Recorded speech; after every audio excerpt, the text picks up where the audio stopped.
So online business in Nepal हामी सबैलाई अहिले चाहिँ नेपालमा अनलाइन बिजनेस गर्न मन लाग्छ। धेरैजनालाई नेपालमा ट्याक्क अहिले चाहिँ एकदमै अनलाइन बिजनेसहरू मजाले बुम भइरहेको छ। अनि कुनै प्रडक्ट ल्यायो, फेसबुकमा हाल्यो, टिकटकमा भिडियो बनायो, अनि सेल गर्यो, घर बसी बसी बिजनेस स्टार्ट गर्न सक्यो। कस्तो रमाइलो लाग्छ, जहाँबाट पनि सेल गर्न सक्यो। तपाईँ एभाइलेबल हुनु परेन, तपाईँ घुमिराख्नु भएको छ, सेल गरिराख्नु भएको छ तपाईँको। अनि एउटा दिनभरि एउटा कुनै स्टोर रुँगेर बस्नु परेन। त्यो रियालिटीमा त त्यत्तिकै सजिलो छ त अनलाइन बिजनेस। एउटा प्रडक्ट ल्याएर अनि फेसबुकमा फोटो हाल्दैमा अर्डर आउँछ त। त्यस्तो हुने भए त सबैजनाले गर्न सक्नुहुन्थ्यो होला नि त। तपाईँले देख्नुहुन्छ होला कसैलाई अनलाइन बिजनेस गर्न मन लाग्छ, 10-15 हजारको 20 हजारको सामान ल्याउनुहुन्छ, त्यो सामान उहाँको त्यो रुममै थन्किन्छ, एक पिस पनि बिक्दैन। किनभने सामान ल्याउन त धेरै सजिलो छ नि त, आइडिया पनि फेरि यति धेरै आउँछ नि हामीलाई। किनभने टिकटकमा हेरौँ, फलानुले साडी बेचिरहेछ अरे, फलानुले अर्को जुत्ता बेचिरहेको छ अरे, त्यो हेर्दाखेरि जति सजिलो लाग्छ त्यो सेल्स ल्याउन त्यत्तिकै सजिलो हुँदैन। एउटा रोड म्याप चाहिन्छ। अनलाइन बिजनेस गर्न सजिलो छ, गाह्रो छैन। म आफै 4 वर्ष 5 वर्ष भयो अनलाइन स्टोरहरू चलाइरहेको, डिफ्रेन्ट खालको के भन्छ निचमा। जस्तै म चाइनाबाट इम्पोर्ट गरेर पनि प्रडक्ट सेल गर्छु, इन्डियाबाट पनि ल्याएर सेल गर्छु। त्यसपछि मेरो नेपालमै आफै गिफ्टहरू जुन हुन्छ ह्यान्डमेड या त कस्टम, त्यसको पनि मार्केट नेपालमा राम्रो भएको कारणले त्यो म आफै पनि सेल गर्छु। जुन तपाईँलाई चाहिँ सर्टेन र मेटेरियल ल्यायो, त्यसलाई आफूले सर्टेन मेसिन्सहरू राखेर त्यसलाई अलिकति आफूले एड अन केही गर अनि त्यो सेल गर, त्यसको मार्केट पनि राम्रो छ। तर त्यत्तिकै सजिलो त छैन नि त। एउटा रोड म्याप चाहिन्छ त्यो चलाउनलाई। रोड म्याप भन्नाले एउटा कुनै तरिका हुनुपर्छ कसरी गर्ने। अब हामी यसलाई चाहिँ यो हाम्रो एउटा सिरिज आउँछ, यो how to do online business in Nepal भनेर हाम्रो यो सिरिज आउँछ। इनिसियल स्टार्ट गर्दाखेरि हामी चाहिँ यसरी एज्युम गर्छौँ कि एज अ भ्युवर तपाईँलाई चाहिँ म के एज्युम गर्छु भन्दा, तपाईँले सामान अनलाइनबाट अर्डर चाहिँ गर्नुहुन्छ, बट तपाईँलाई केही बेसिक्स केही थाहा छैन अनलाइन। अब एड कसरी रन हुन्छ, एड पनि रन गर्न मिल्छ र भनेर पनि तपाईँलाई थाहा छैन भन्ने म एज्युम गरेर यो भिडियोमा म एक्सप्लेन गर्छु। अनि अर्को भनेको तपाईँले अर्डर गर्दाखेरि डेलिभरी कसरी हुन्छ त। जस्तो तपाईँले अर्डर गर्नुहुन्छ, त्यो डेलिभरी कसरी हुन्छ त। तपाईँको सामान चाहिँ सेलरको लोकेसनबाट तपाईँसम्म कसरी आइपुग्छ, त्यो पनि त जान्नुपर्ने हुन्छ तपाईँलाई। अनि त्यो सबै कुराहरू चाहिँ हामी यहाँ इन्क्लुड गरेर यो हामी एउटा सिरिज बनाउँछौँ। यो चाहिँ एउटा इन्ट्रोडक्सन भिडियो हो।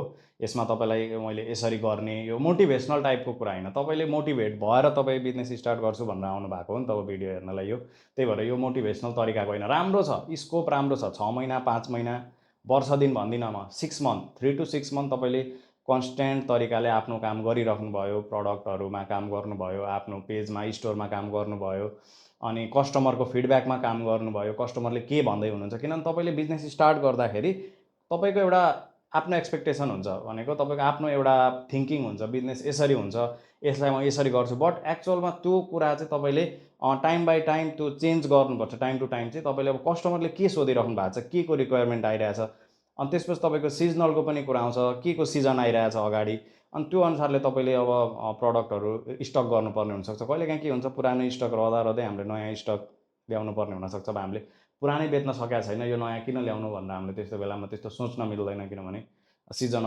अनुसार जानु पऱ्यो, कस्टमरको रिक्वायरमेन्ट अनुसार जानु पऱ्यो, उहाँहरूले के डिमान्ड गर्नुहुन्छ।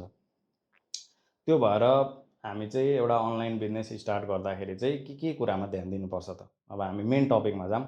हाम्रो यो सिरिजमा चाहिँ जम्मा 10वटा भिडियो आउँछ। 10वटा भिडियोमा हाम्रो पहिलो नम्बरको भिडियो हुन्छ तपाईँको प्रडक्ट सेलेक्सन। प्रडक्ट सेलेक्ट गर्नु सबभन्दा बिजनेसको स्टार्ट गर्दाखेरि तपाईँले के बेच्नुहुन्छ त, त्यो कुराले तपाईँलाई के भन्छ, अगाडि तपाईँले बिजनेसलाई कसरी लाने भन्ने कुरा डिटरमाइन गर्छ नि त। मेन तपाईँले प्रडक्ट सेलेक्ट गर्दै मिस्टेक गरिदिनु भने त तपाईँले त अगाडिको कुराहरू त्यसलाई ग्रो गराउने त तपाईँले नसोच्दा पनि हुन्छ। त्यही भएर सुरुमा प्रडक्ट सेलेक्ट गर्दा हामीले धेरै टाइम स्पेन्ड गर्नुपर्ने हुन्छ। त्यसमा हामीले तपाईँको आफ्नो इन्ट्रेस्ट केमा छ त, तपाईँको इन्ट्रेस्ट टेकमा छ, अनि तपाईँले लुगा बेच्दै हुनुहुन्छ, अनि तपाईँले फेरि त्यो लुगाको तपाईँ ट्रेन्ड थाहा पाउनु हुँदैन, लुगाको बारेमा थाहा पाउनु हुँदैन। तपाईँलाई कस्टमरले सोद्धाखेरि तपाईँले त्यसको बारेमा केही भन्न सक्नु हुँदैन। तपाईँले हरेक कुरा च्याट जिपिटीमा सर्च गरेर, गुगलमा सर्च गरेर भन्न त्यति फेभरेबल हुँदैन त्यो कुरा। एटलिस्ट तपाईँलाई त्यो बारेमा थोरै भए पनि नलेज हुनु पऱ्यो। अब मलाई जस्तो यो डिजिटल मार्केटिङ र कमर्सको मैले गरिराखेको मलाई नलेज छ होइन, त्यो भएर त मैले तपाईँलाई आफ्नो एक्सपिरियन्स त यहाँ सेयर गर्न पाएँ नि त। मैले कुनै स्क्रिप्ट लेख्नु पर्दैन, के गर्नु पर्दैन भनेको त्यो बारेमा मलाई सर्टेन नलेज थियो। त्यसपछि मैले यो सिरिजहरू स्टार्ट गरिरहेको छु। अब मैले अहिले आएर नेपालमा अब ट्रेडिङ कसरी गर्ने, यो भन्नाले यो आइपिओहरूको सेकेन्डरी मार्केट कसरी गर्ने, मलाई केही थाहा नै छैन त्यो बारेमा।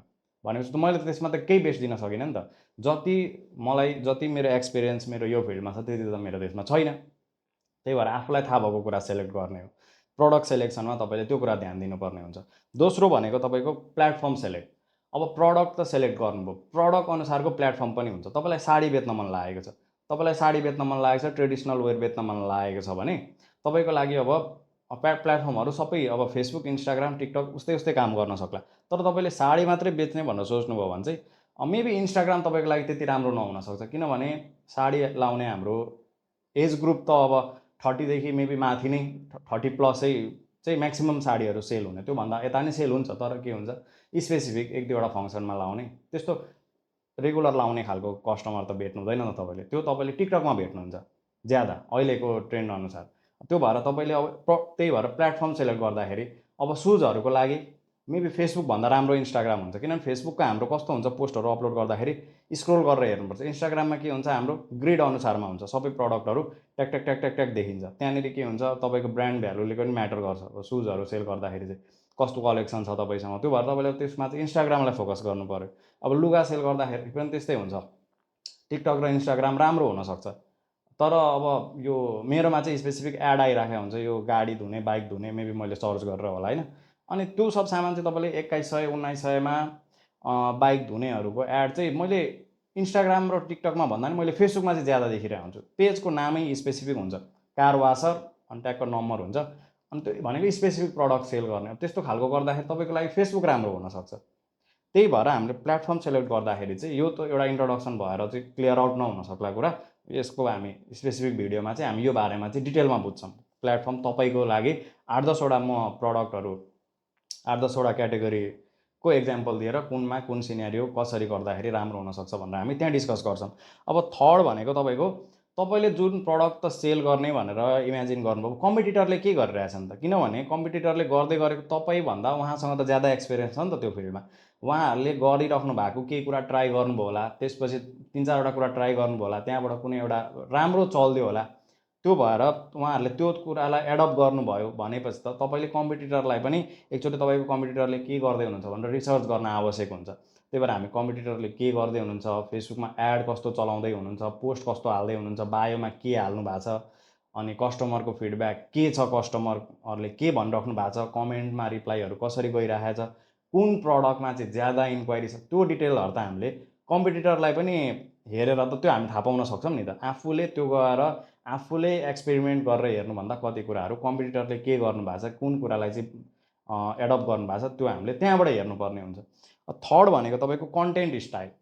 कन्टेन्ट हाम्रो इनिसियल स्टार्ट गर्दाखेरि के हुन्छ भन्दाखेरि, कन्टेन्ट बनाउँदाखेरि प्रडक्ट सेल गर्ने मात्रै हाम्रो कन्सेप्ट हुन्छ नि त, प्रफिटको कन्सेप्ट हुन्छ, पैसा बेच्नु छ, पैसा ल्याउनु छ, त्यसरी त सेल भइदिँदैन। हामीले कन्टेन्ट अपलोड गर्दाखेरि तपाईँले नेक्स्ट कन्टेन्ट के अपलोड गर्ने भन्ने कुरा चाहिँ तपाईँको कस्टमरले के सोधिराख्नु भएको छ त, तपाईँलाई कस्टमरले मेसेज गर्नुभयो, तपाईँलाई कस्टमरले के सोधिराख्नु भएको छ त। तपाईँलाई कस्टमरले अब तपाईँले अब मानिलिउँ कस्मेटिककै बेच्दै हुनुहुन्छ अरे, कस्मेटिक सेल गर्दै हुनुहुन्छ भने त्यसमा तपाईँलाई अब कस्टमरले यसमा यो भेरिएन्ट छ, यसमा यो छ, यसमा यो सामान छ भनेर सोध्नुहुन्छ भने अब त्यो तपाईँले त्यहाँ चाहिँ तपाईँले नेक्स्ट तपाईँको पोस्टमा चाहिँ त्यो कुरा इन्क्लुड हुनु पऱ्यो। तपाईँले एउटा कुनै लिपस्टिक सेल गर्नुहुन्छ भने त्यसको भेरिएन्टहरू के छ त, त्यो सबै कुरा तपाईँले त्यहाँ नेक्स्ट पोस्टमा तपाईँले त्यो कुरा अपलोड गर्नु पऱ्यो। अनि तपाईँलाई कसैले अब फेरि अब स्किन केयरको सेल गर्दै हुनुहुन्छ मानिलिउँ, अब तपाईँले सबै पोस्ट हाल्ने अनि त्यसमा रेट हाल्ने, त्यत्तिकैमा मात्रै सेल आइदिँदैन क्या। कन्टेन्ट चाहिँ हाम्रो त्यो हो, यो जुन कन्टेन्ट स्टाइलको कुरा यो छ हाम्रो टपिक, यसमा चाहिँ हामी यो कुराहरू कभर गर्छौँ। त्यहाँनिर अब स्किन केयरमा अब के भन्छ, कस्टमरले हामीले भिडियो बनाएर हाल्दाखेरि के भन्छ ओइली स्किनको लागि चाहिँ कस्तो खालको स्किन केयर राम्रो हुन्छ त भनेर तपाईँले त्यो एजुकेसनल टाइपको कन्टेन्ट पनि अपलोड गर्नु पऱ्यो बेला बेला। त्यो प्रडक्ट सेल गर्ने मात्रै भनेर बाला कन्टेन्ट अपलोड गर्नु भएन। तपाईँले केही इन्फर्मेसन दिनुभयो, केही नलेज पनि सेयर गर्नुभयो भने चाहिँ त्यसपछि तपाईँलाई फलो गर्ने हो मान्छेले, त्यसपछि तपाईँलाई फलो गर्ने हो, त्यसपछि तपाईँको त्यो कुराले तपाईँको भ्याल्यु एड अन हुँदै जान्छ। अनि त्यो भएर हामीले कन्टेन्ट स्टाइलमा चाहिँ कसरी गर्ने, अरूले कसरी गरिराख्नु भएको छ भनेर पनि हामी कभर गर्छौँ। त्यसपछि पेड एड्स, तपाईँले पैसा इन्भेस्ट गरिसक्नुभयो, सामान ल्याइसक्नुभयो, आफ्नो टाइम इन्भेस्ट गरिसक्नुभयो भने अब तपाईँ अर्ग्यानिकल्ली तपाईँको फोटो हाल्नुभयो, तपाईँले आफूले पनि जस्तो फेसबुक इन्स्टाग्राम टिकटकमा तपाईँले आफ्नो पर्सनल केही हाल्नुभयो भने तपाईँ राम्रो कन्टेन्ट क्रिएटर राम्रो कन्टेन्ट बनाउनुहुन्छ भने त त्यसमा त त्यो त विन विन सिचुएसन हो। बट नर्मल एभरेज कन्टेन्टहरू बनाइराख्नु भएको छ, सबै बिजनेस गर्छु भनेर सोच्नु भएको, सबैले राम्रो टिकटकमा चाहिँ खत्रै भ्यू एकैचोटि हाल्ने बित्तिकै बबाल आउने अनि प्रडक्ट त्यहीँबाट सेल भइहाल्ने भन्ने त हुँदैन।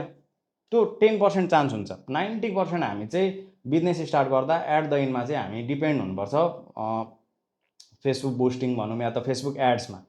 फेसबुक एड्स भनेको मेटा एड्समा डिपेन्ड हुनुपर्छ, जुन चाहिँ फेसबुक र इन्स्टाग्राममा एकैचोटि चल्छ। यो कुनै गाह्रो कुरा हुँदैन, सजिलो कुरा हुन्छ। तपाईँले त्यहाँनिर अब बुझाउनेले अनेक तरिकाले बुझाउँछ, तर हामी प्रडक्ट सेल गर्दाखेरि चाहिँ हामीले 3-4वटा कुरालाई कन्सिडर गरेर त्यसपछि हामीले एड रन गर्ने हो। एड रन गर्दाखेरि जस्तो तपाईँले $1 खर्च गर्नुभयो भने $1 भनेको अहिले करेन्टली 150 रुपियाँ, $1 खर्च गर्नुभयो भने 3000 देखि 5000 जनाले चाहिँ तपाईँको भिडियो हेर्नुहुन्छ।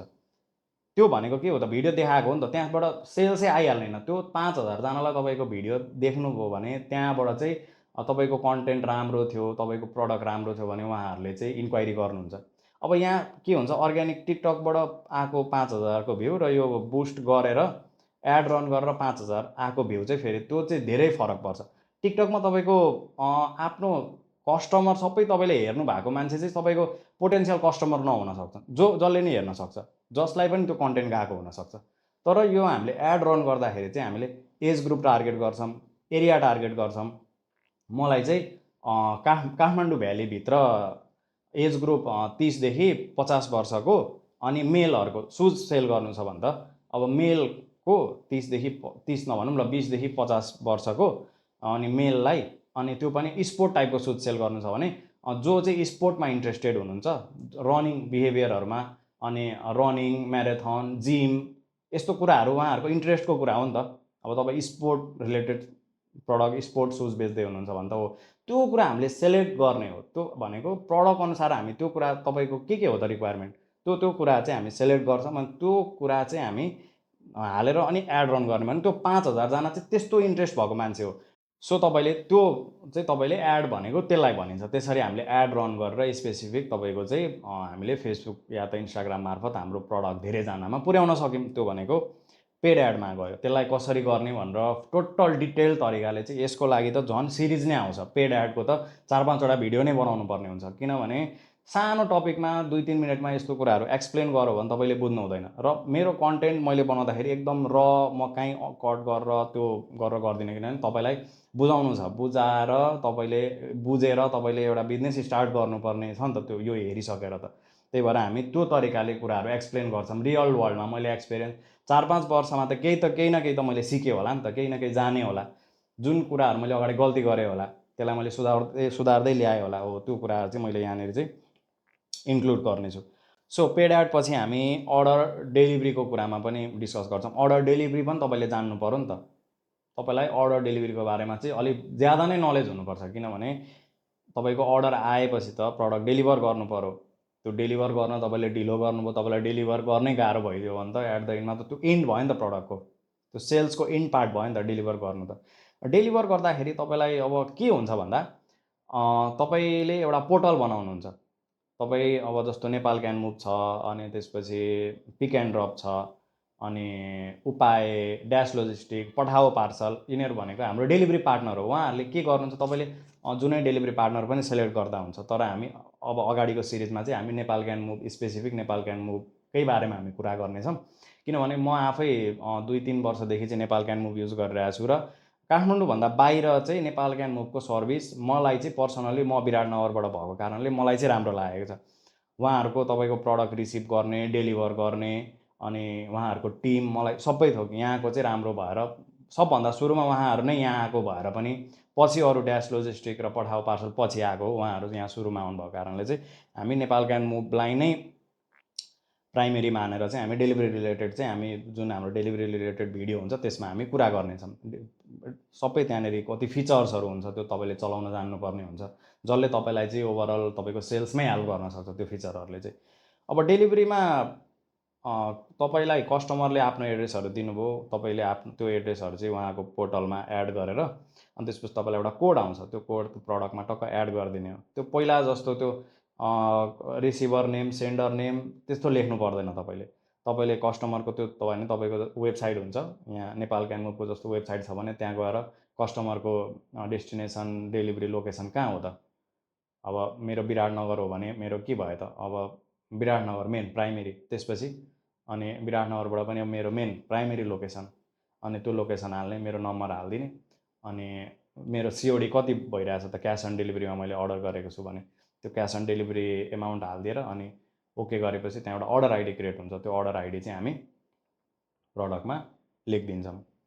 अनि चाहिँ त्यो सामान डेलिभरीमा जान्छ, कस्टमरले रिसिभ गरेपछि डेलिभरी बोयलाई पैसा दिनुहुन्छ। त्यो पैसा तपाईँको नेपाल क्यान मुभले या त अरू डेलिभरी पार्टनरले सेम तरिका सेम हो, त्यो पैसा चाहिँ तपाईँको 1 दिन 2 दिनमा चाहिँ तपाईँको ब्याङ्क एकाउन्टमा हालिदिनुहुन्छ। यो हाम्रो डेलिभरीको लागि चाहिँ हाम्रो यसरी हुन्छ। त्यसपछि हाम्रो यो सबै तपाईँले गरिसक्नुभयो, पेड एड पनि गर्न जान्नुभयो, तपाईँले अर्डर डेलिभर गर्न पनि जान्नुभयो, अनि कन्टेन्टहरू पनि तपाईँले बनाउन जान्नुभयो, त्यसपछि प्लेटफर्म सेलेक्ट गरिसक्नुभयो, प्रडक्ट सबै भइसकेपछि त अब यति कुरा गरिसकेपछि अब हामी अलिकति यो बेसिक्सबाट चाहिँ अलिकति हामी हाम्रो बिजनेसलाई अलिकति एडभान्सतिर लानुपर्छ। किनभने तपाईँले यत्रो थोक गरिसकेपछि चाहिँ अब तपाईँले सेल्सहरू ल्याइराख्नु भएको छ होइन, अब सेल्सहरू ल्याइसक्नुभयो भने अब तपाईँको बिजनेसमा चाहिँ अलिकति अब एड अन के कुराले गर्छ भन्दा वेबसाइटले, यहाँ मान्छेले चाहिँ के बुझाइदिइरहेछ भन्दाखेरि वेबसाइट भयो भने ट्रस्ट बिल्ड हुन्छ। त्यो एक्चुअल जे वेबसाइटले जे काम गर्छ नि, वेबसाइटले बिजनेसलाई जे कुरा एड अन गर्छ त्यो कुरा चाहिँ मैले एक्सप्लेन गरेको आजसम्म देखाएको छुइनँ। जो कम्पनीले वेबसाइट बिल्ड गर्नुहुन्छ उहाँले पनि त्यो कुरालाई त्यो जुन चाहिँ एज अ सेलर मलाई जुन तरिकाले हेल्प भइरहेछ त्यो कुरा चाहिँ उहाँहरूले पनि एक्सप्लेन गर्नु हुँदैन क्या। त्यो चाहिँ के हुन्छ भन्दा अब मैले गर्दाखेरि मैले के एक्सपिरियन्स गरिरहेको छु त, त्यो वेबसाइटले मलाई के हेल्प गरिरहेछ त, त्यो कुरा चाहिँ हामी वेबसाइटको पावर के हो त कुनै पनि बिजनेसमा, इ कमर्स बिजनेसमा भनौँ न, प्रडक्ट सेलिङको सेक्टरमा, त्यो चाहिँ हामी यो वेबसाइटको सिरिजमा हामी त्यो बुझ्छौँ त्यो भिडियोमा। त्यसपछि हामी अन्तिममा हामी के गर्छौँ भन्दाखेरि अन्तिम होइन लास्टतिर तपाईँले प्रडक्टहरू सेल गर्नुभयो, अब तपाईँको कस्टमर आयो, तपाईँले अब याद गर्नु भएको छैन, तपाईँले कुनैबाट प्रडक्ट किन्नुभयो भने तपाईँलाई एसएमएस आउँछ नि, जस्तो हामीलाई एनसेलकै एसएमएस आउँछ नि, के भन्छ 3 दिनको 3 GB 100 रुपियाँमा भनेर एसएमएस आउँछ नि। त्यो के हामीलाई त्यहाँनिर एनसेलमा एकजना बस्नु भएको छ भने हाम्रो नम्बरमा एकजनाले गरेर एसएमएस पठाउनुहुन्छ त, त्यो भनेको त के हो त, हामीले अलरेडी किनिराखेको थियौँ। जस्तो म एनी टाइम डाटा चाहिन्छ, सधैँ बाहिर भएको बेला त अब वाइफाई पब्लिक वाइफाईमा डिपेन्ड हुने कुरा भएन, कस्टमरको कतिखेर इन्क्वायरी आउँछ, डेलिभरी कुनैको कहाँ प्रब्लम भएको हुन्छ, त्यो भएर एनी टाइम डाटा लिइराखेको हुन्छ। त्यो भएर त्यो डाटा लिँदाखेरि त अब म त पोटेन्सियल कस्टमर भयो नि त एनसेलको, भनेपछि उहाँहरूले चाहिँ मलाई डाटाको लागि बेला बेला मेसेज पठाइराख्नुहुन्छ। त्यो भनेको रिटार्गेटिङ हो क्या, त्यसलाई रिटार्गेटिङ भनिन्छ। तपाईँको कस्टमरको पोटेन्सियल कस्टमर सबैलाई गर्दैनौँ हामी रिटार्गेटिङ, पर्चेस गरिसकेको मान्छेलाई पनि मेसेज गर्न सकिएला। रिटार्गेटिङ मेसेज एसएमएसबाट मात्रै हुँदैन, रिटार्गेटिङ भनेको टपिक हामी बुझौँ, एउटा वर्ड बुझौँ, लिइसकेको मान्छेलाई हामी फेरि अर्को प्रडक्ट या त सर्भिस हामी एसएमएसको थ्रु या त एडको थ्रुबाट हामी फेरि उहाँलाई देखाउन सक्छौँ, या त तपाईँलाई आफ्नो पोटेन्सियल कस्टमर या त यो के भन्छ जसले चाहिँ इन्क्वायरी गर्नुभएको थियो, इन्क्वायरी गरेर पनि छोड्नु भएको हुनसक्छ कसैले, त्यो भनेको त उहाँलाई निड थियो बट त्यतिखेर लिनु भएन, पोटेन्सियल त पोटेन्सियल कस्टमर हो, त्यस्तो कस्टमरलाई हामी रिटार्गेट गर्छौँ। बिजनेस भनेको एकचोटि नयाँ कस्टमरमा मात्रै डिपेन्ड हुँदैन, पुरानो कस्टमर रिपिट हुनु भएन भने तपाईँको बिजनेसै ग्रो हुँदैन। सधैँ तपाईँको त्यो 10वटा अर्डरबाट 10वटै हुन्छ, पुरानो कस्टमर रिपिट हुनु पऱ्यो, उहाँहरूबाट चाहिँ तपाईँ अरूलाई रिकमेन्ड हुनु पऱ्यो, त्यसपछि तपाईँको बिजनेस एउटा स्टेबल हुन्छ, त्यसपछि ग्रो हुने हो। त्यही भएर रिटार्गेटिङ हामीले इन्डमा चाहिँ रिटार्गेटिङ छोड्नु हुँदैन। सो हाम्रो सेकेन्ड लास्ट टपिक चाहिँ अटोमेसन भनेर हुन्छ। अटोमेसन भनेको चाहिँ के हो भन्दाखेरि अब तपाईँले एडहरू रन गर्नुभयो, कस्टमरले इन्क्वायरी गरिराख्नु भएको छ, मेसेजहरू आइराखेको छ भने तपाईँले डिले गर्नुभयो भने, मेसेज रिप्लाई गर्न डिले गर्नुभयो भने त तपाईँको अर्को कुनै स्टोरले टाइममा रेस्पोन्स गरेर त त्यो अर्डर त त्यो कस्टमरले अर्को सेलरलाई दिन सक्नुभयो नि त। त्यो भएर हामी अटोमेसन पनि एउटा बेसिक्स अटोमेसन, एउटा अटोमेसन भन्ने जुन हाम्रो भिडियो हुन्छ त्यसमा हामी एउटा बेसिकदेखि लिएर एउटा अलिकति एडभान्ससम्म पनि जान्छौँ हामी। तपाईँलाई जुन जति सजिलो हुन्छ तपाईँले त्यति चाहिँ गर्न सक्नुहुन्छ। बेसिक्स चाहिँ तपाईँले एड गरेको राम्रो अटोमेसन चाहिँ, त्यसमा के हुन्छ तपाईँलाई कसैले प्रडक्टमा तपाईँको कमेन्ट गर्नुभयो, जस्तो प्राइस भनेर प्राइस प्लिज भनेर कमेन्ट गर्नुभयो भने उहाँलाई अटोमेटिक तपाईँले रिप्लाई नगरिकन अटोमेटिक त्यतिखेरै रिप्लाई भएर कमेन्टको पनि रिप्लाई भएर उहाँलाई मेसेजमा चाहिँ त्यो प्रडक्टको प्राइस पनि सेन्ड भयो भने कति राम्रो हुन्छ त, अटोमेटिक भइदियो भने। तपाईँले गर्नुपर्ने काम त्यो अटोमेटिक भयो नि त, त्यो कुरामा तपाईँ इन्भल्भ भइराख्नु परेन।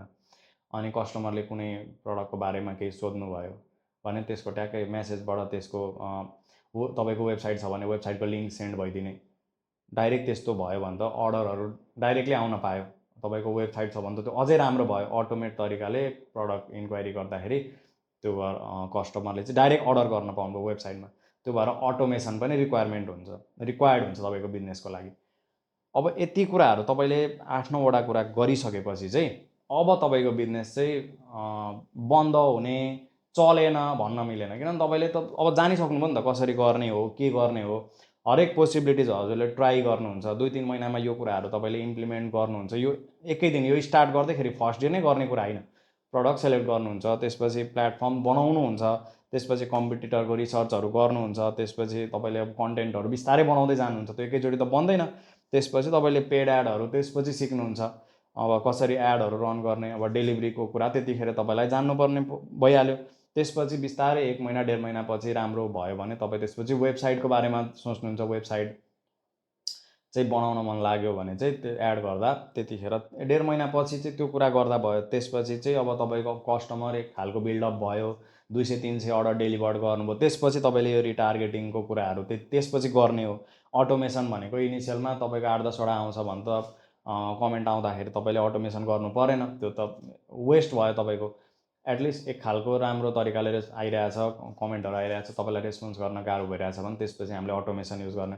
हामीले एआई टुलहरू जुनै पनि युज गर्दाखेरि चाहिँ त्यो हामीलाई सजिलोको लागि चाहिँ युज गर्ने हो। त्यो कुराहरूले हाम्रो सबै कामै त्यसले गरिदिन्छ भनेर हामीले सोच्यौँ भने चाहिँ हामीले आफूले त्यो फेरि केही गर्न सकिँदैन। त्यो सजिलोको लागि चाहिँ हामीलाई बेसिक नलेज हुनुपर्छ एआई टुलहरूको केसमा चाहिँ। अनि त्यसपछि एट द एन्ड, यो मैले चाहिँ सुरुमा राख्नु पर्थ्यो टपिक, मैले चाहिँ एन्डमा राखेको छु। तपाईँले नेपालमा बिजनेस स्टार्ट गर्दाखेरि रजिस्टर त गर्नु पऱ्यो होला नि त। रजिस्टर्ड कसरी गर्ने त? तपाईँले सबभन्दा सुरुमा त तपाईँको वडामा गएर तपाईँले व्यवसाय दर्ता गराउनु पर्ने हुन्छ। त्यसपछि तपाईँले गएर राजस्व विभागमा गएर तपाईँले प्यान लिनुपर्ने हुन्छ। प्यान लिइसकेपछि त्यसपछि तपाईँले अब अहिले अनलाइनको त अझै एउटा एड भएको छ, तपाईँले गएर हाम्रो अनलाइन बिजनेस रजिस्टर्ड पनि गर्नुपर्छ। पोर्टल छ गभर्मेन्टको आफ्नै, त्यहाँ गएर रजिस्टर गर्नुपर्छ। अनि मात्रै तपाईँले बिजनेस गर्न मिल्छ। पेजहरू बनाएर सुरुमा अब स्टार्ट गर्दाखेरि नै गरिहाल्नु पर्दैन। 15-20 दिनपछि गर्दा पनि हुन्छ। त्यो त्यत्तिको साह्रो फरक नपर्ला। तर एट द एन्डमा बिजनेस रजिस्टर गर्नैपर्छ। तपाईँले डेलिभरी गर्नलाई पोर्टल बनाउनु पऱ्यो, सिओडी तपाईँले क्यास अन डेलिभरीमा सामान पठाउनु पऱ्यो। त्यसको लागि तपाईँको बिजनेस रजिस्टर्ड हुनैपर्छ। बिजनेस रजिस्टर बिना तपाईँले गर्न मिल्दैन। अब यो टपिकहरूको बारेमा चाहिँ हाम्रो फुल सबै टपिकलाई कभर गरेर फुल एउटा भिडियो आउँछ। सो त्यो भिडियोहरू चाहिँ तपाईँहरूले हेरिदिनु होला, जसले गर्दाखेरि चाहिँ तपाईँले एक्चुअल कसरी हुन्छ त अनलाइन बिजनेस बुझ्नुहुन्छ। Thank you for watching.